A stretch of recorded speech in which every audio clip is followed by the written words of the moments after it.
Patuloy na nagbibigay serbisyo, pag-asa at saya.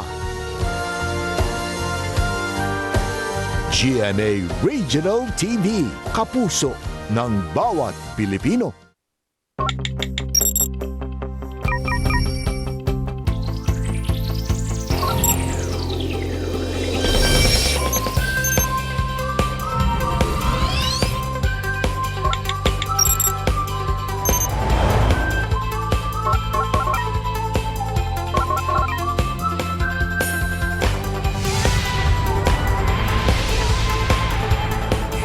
Kini ang GMA Regional TV Live.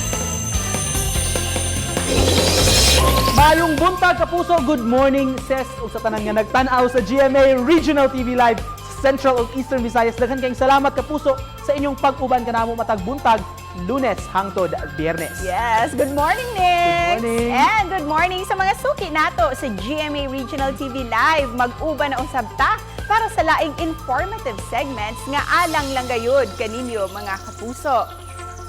Og sa mga mahiligon mamaligya online, ubusan yun normal at ang iunya ang Business Matters na segment nato ug sayri ang bag-o dinhi sa Sugbo ug ato usab susihon ang pagpangandam sa Commission on Higher Education Kunched 7 sa pag-abli na unya sa klase. Ug atong ila-ilahon kini usa ka working mom nga migahin gyud og oras sa pagtudlo sa iyang mga anak ug uban pa nga mga kabatan-unan. Samtang sa atong baliklantaw karong adlaw. Suwanpan kun abacus usa ka karaan nga counting tool nga makabuhat og mathematical operations. Gigamit kini sa katawhan sa Asia sulod sa gatusan ka katuigan. Sukad di ato ika-12 ka siglo kining yano nga counting device gipasa-pasa na sa pipila ka henerasyon kundi ang iyang orihinal nga disenyo ug katuyuan wa gyud mausab. Pipila ka mga historians nagtuo nga ang mga Roman merchants mao'y mipaila-ilan ining counting boards ngadto sa mga Chinese samtang nagbinayloay og mga baligya. Ug ang mga Chinese maunay mipalambo niini sa iyang porma karon. Moderno na gyud mga kapuso atong matang sa pag-ihap apan nindot sab nga mobaliklantaw ta sa tradisyonal nga pamaagi kaniadto. Samtang karon ato nang sugdan ang Business Matters kauban si Cecil. Mga kapuso, because business matters, ilabi na karong ana nakita sa new normal, ni patigbabaw na ang e-commerce karong panahuna. Ug subay niini usa ka Cebu homegrown food and delivery service app ang ilusad sa Subuanong magpapatigayon sa tumo nga makatabang kini sa mga online sellers ug sa mga customers. Busa hinabio nato ang presidente sa Let's Eat by Mr. JP Chongbian. Hi JP, good morning and welcome to GMA Regional TV Live. Hi Cecile, good morning and good morning sa mga televiewers ninyo, mga kapuso. Thank you. JP, you're here to give us the good news about the LEB app. Kay naila naman ang LEB sa pagpamaligya og pagkaon. Unsa pa yung mga bag-ong mga services nga inyong ma-offer karon online? Ug unsa ang mga features sa LEB app? It started with our food venue, which is Let's Eat By. So Let's Eat By really was created way back 2017 as a private foodie venue. And fast forward to that, on March 16, we changed that into a digital marketplace. We've been online as a food community for 4 months already. We have 118,000 members, making it the biggest food community in Cebu. JP, let's talk about the benefits na makuha sa mga online sellers and mga providers and of course sa mga customers nga mogamit sa app nganong mas makaayo jud na mo download sila sa LEB app.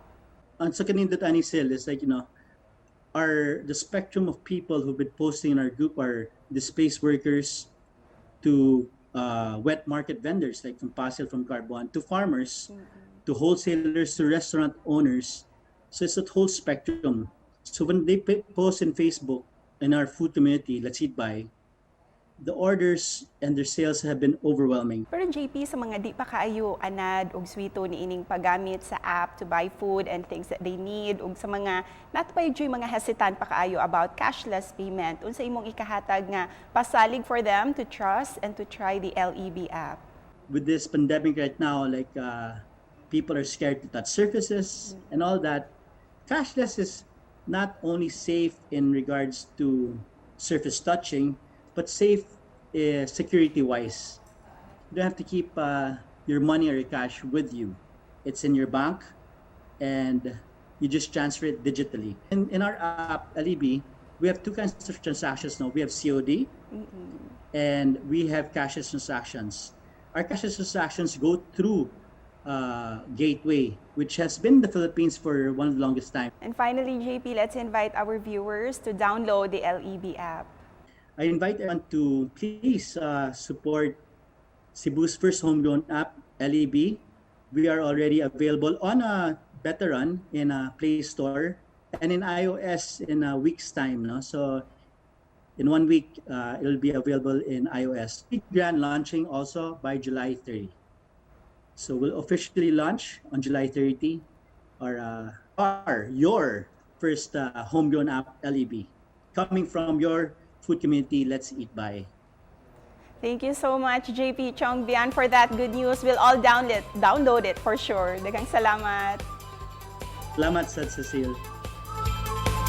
And that was JP Chongbian, mga kapuso, presidente sa Let's Eat By nga magpaambit sa bagong LEB app nga ilang ilusad aron mas hapsay ang online negosyo sa mga Subuanon. Pamatuod lang kini nga bisan sa kalisdanan aduna gihapoy oportunidad alang sa tanan, ilabi na sa tabang sa teknolohiya. So download na, mga kapuso, the LEB app. And that was our Business Matters this morning, mga kapuso. Tutok lang dinhi sa GMA Regional TV Live. Kini ang GMA Regional TV Live.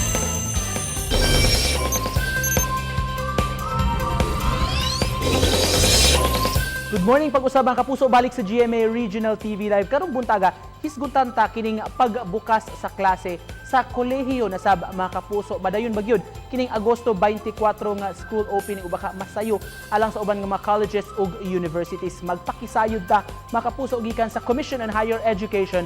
Makauban nato ilang Regional Director Dr. Maximo Alhibe. Good morning, RD. Hi, good morning, Sir Nico. Glad to see you. Thank you so much, RD, for joining us this morning.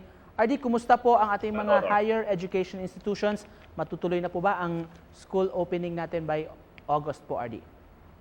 Sir Nico, salamat for this opportunity and to inform our public, tuloy na po yung pagbubukas ng klase natin by August 24 or earlier by September, on September.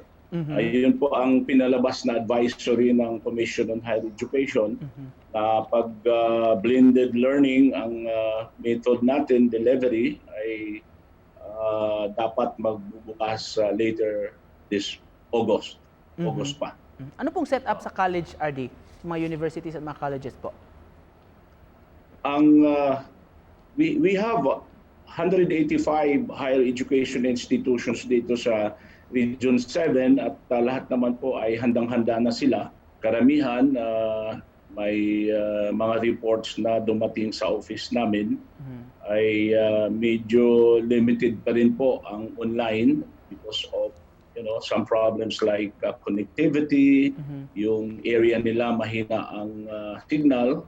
So our colleges and universities are still on the go when it comes to enrollment. Very limited pa. Last year po, meron tayong about 228,000 students. Sa ngayon, ang enrollment pa lang natin na base sa datos na binibigay sa atin, wala pa hong 100,000 ang ang 200,000 plus, all levels na po yun, across levels. Ang data pa lang ho na dumating sa amin, more than 20,000 pa lang ho ang naka-enroll.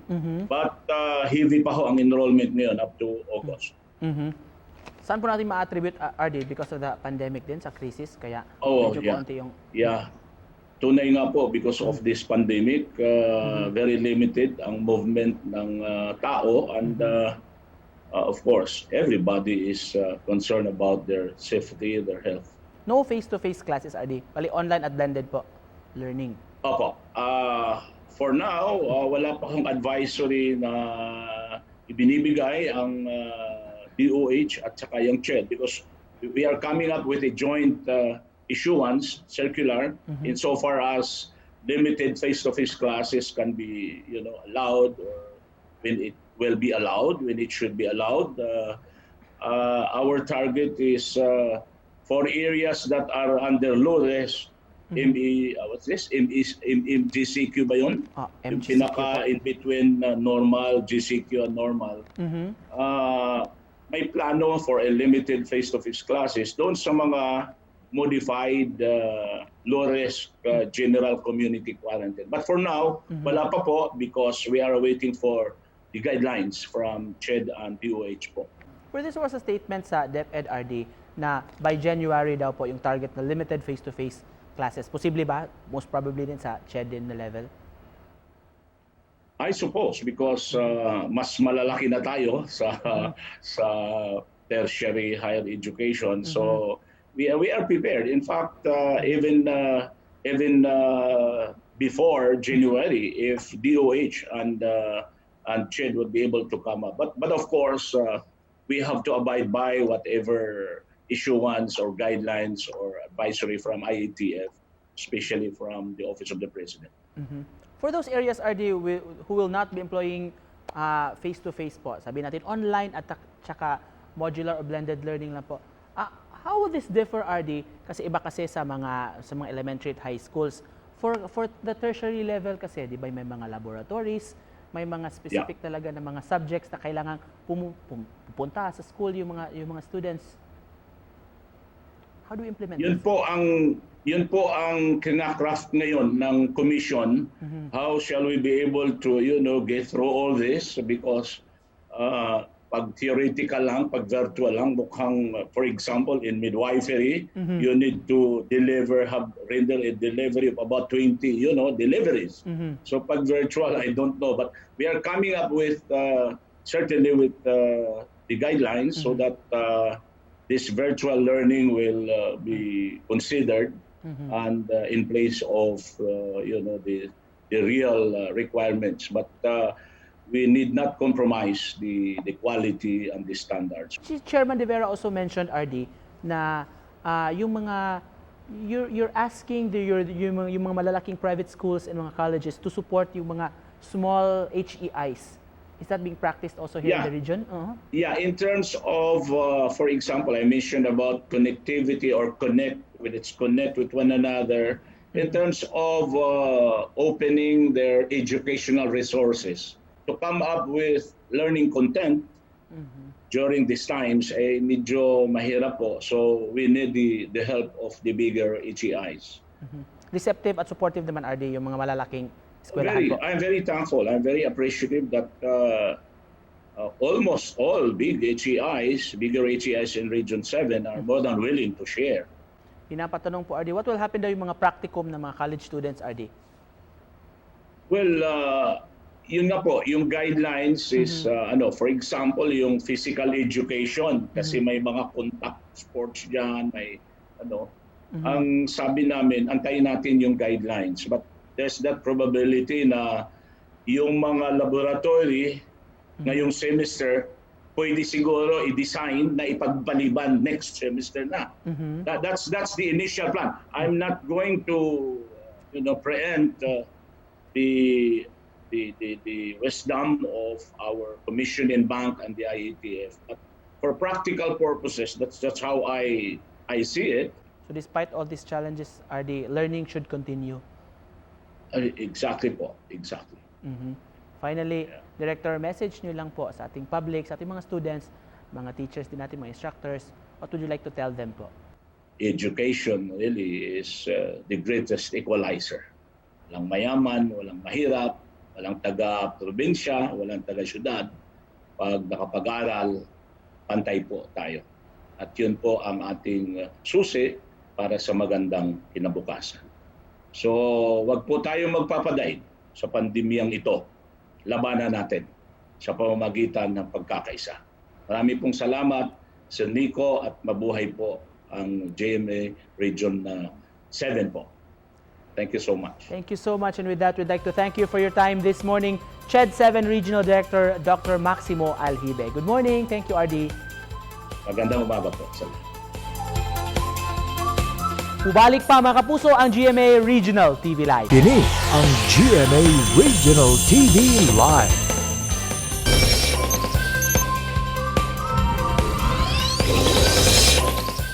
Good morning, pag-usab mga kapuso karong buntaga. Let's learn more about love for reading. Kinsa may mga bookworm diya, hands up ko ng mga kapuso. Unsaon man nato pag kumbinsir sa ato mga kabatan-unan to love more kining pagbasa, pagkat-on gyud pinaagi sa atong mga libro diha. Karong buntaga makauban nato journalist, writer, storyteller inahan Chris Evert Ruffalo. Good morning, Chris. Good morning, Ken. Good morning. Good morning ninyo dihang tanan. Thank you so much sa pag-uban kanamo karong buntaga. Can you tell us more about yourself o kining imong na-develop gyud nga passion og love for reading? I'm a journalist by profession and I'm also a mother of 3. So I've been reading since I can remember. Nagdako magupo sa usa ka balay kinba nga naagi yung newspaper. So akong lolo ug lula nga mga tindirog-tindira sa merkado sa Mandaue, naagi na sila dalhon nga newspaper kada gabi, kada uli nila. So nagdako gyud ko nga magbasa gyud, and the same love for reading akong gidala diri sa among panimalay nga karon nga inahan asad ko. O karon nga mother ka, advocate yung kaning storytelling labi na sa mga bata. Can you share to us kini mo gipangbuhat sa mga kids? Well, ubay-ubay ni no, pero magsugod siguro ta sa katong sa Basadors. I co-founded an NGO called Basadors. It started out as a volunteer storytelling group. So katong wala pa ning virus, magtuyok-tuyok mi sa lahi-lahi nga lugar sa Cebu aron mubasa sa mga bata. No, dili lang sa kaning mga schools but really sa mga depressed communities o sa mga bukid o mga isla. Kay alang namo ang kaning pagbasa man gud dili ra man gud siya want. It's actually a need. So kinahanglan siya kay labi na karon sa panahon nga na ay fake news, na ay mga dili mao nga gipangsabwag nga mga balita. So kinahanglan nga ang atong mga kabatan-unan tudluan nato unsaon pag think creatively and also critically para kahibalo sila unsaon pag distinguish paglahi sa dili mao ug sa maayo. Cliche siguro para sa uban, pero unsay benefits, unsay kaayuhan kung you're into reading? Well, number one, your imagination really improves, no? Kaysa mga bata nga dili magbasa. Ang reading sa gisugod nato ken nga dili bitaw nga kanang pugso nato ang bata nga kinahanglan mo basa gyud ha aron ma-bright ka. So we start the love for reading with storytelling because it has to be experiential. So kinahanglan ma-experience sa mga bata nga lingaw siya aron dili sila mahadlok nga magbasa. So kining storytelling ninyong advocacy layo na gyud kag naabtan ani Chris. Yes, oo. Ganahan kay ko kay murag naabot naman gani mig Negros actually. Abot mig Negros, kids there are very attentive sa mga isla sad. Ganahan kay sila nga bisitahon sila. Murag kag artista dito kin kung mga ato pa ani nga mga lugar. Pohon mosoroy unya ta. How do you attract the attention sa mga bata o pag-retain silang attention sa imong storytelling sessions man, Chris? Magsugod gitag kanta, no? Kanta or sayaw nya ma-relate kini sa istorya. Nya ikahuman sad sa istorya naay activities at ang gitawag nga post-storytelling activities aron nga mapalig-on pa ang pagsabot sa bata sa istorya. Karon Vert, kataghanan sa atong mga kabataan na sa balay, stay at home, wala pag-awsa sa mga ginikanan. Ikaw, how will you convince kids, mga kabataan-una to diha to read instead ani mga mobile games ug uban nga mga magsigil na magduwa o mag-standby lang sa balay? We can only guide, we cannot force them to do it, no? So, mo na siya, ang kinahanglanon natong naon, we have to be mindful nga naata, we are in the moment, ug isip mga ginikanan, kad we lead by example. So kung di taganahan nga akong mga anak nga sigig cellphone o sigig laptop, di sad nato sila pakit-on nga pirmi lang ta nga naglumlum ta sa atong cellphones, di ba? So we have to lead by example. So it has to start with that. Gawas sa reading o storytelling, doon na pa kailangan ng mga advocacies. Labi na ni mo tabang pod sa uban. Can you tell us more about this? Well, I also have a blog. It's a motherhood and parenting blog called Reading Ruffalos, and then you can find a lot there. Raves, my ranting, magyaw-yaw ko diha kung akong kakapoy as a ginikanan, ang ako pong mga tips aron masunod sa ubang mga parents, no? So isip ginikanan na kita ko kanang entrepreneurship book sa Facebook, and then na gibasa ni sa akong anak nya nakatukod siya gamayng business niko karon nga quarantine, karon nga sa pandemic, iyang gitawag og tindahan ni Tonya. So she sells school supplies and books. So ang halina mo ani, murag mayo man siguro to nasugdan. Ang halina mo ani, isugod na mo og palit og mga school kits, mga school supplies and art materials og face masks. At the same time thermometers and lately reams of bond papers among silingan nga public school.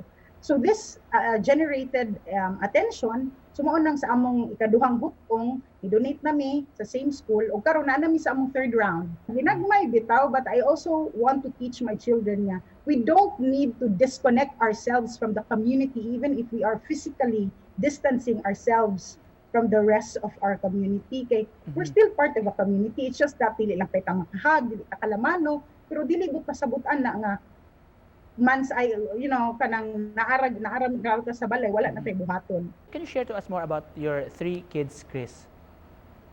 I have twin kids, 7 years old, bago lang nagsitian yung lalaki o babae, si Manoy Nicolas o si Manang Antoinette.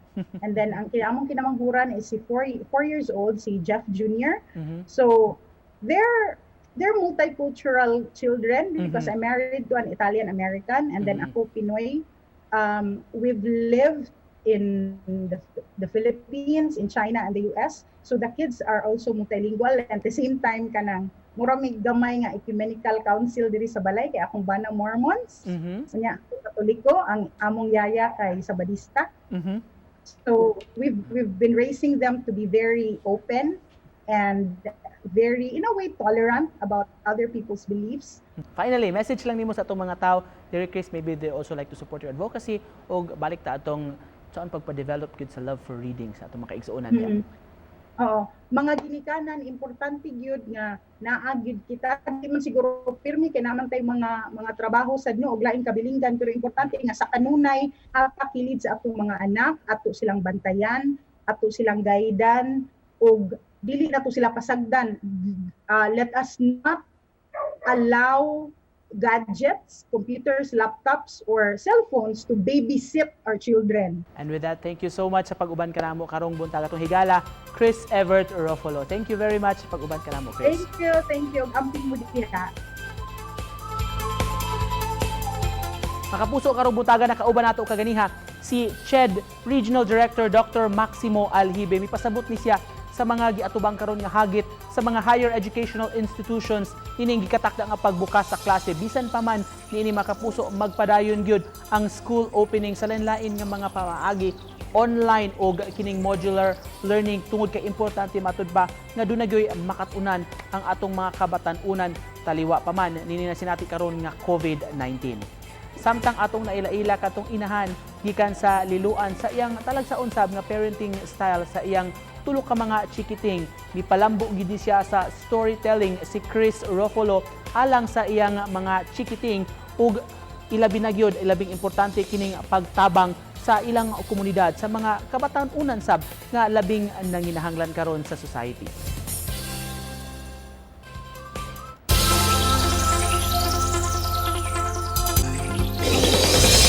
Quoting Chris Evert Sil atong guest kaganiha, reading is not a want but a need gid dapat.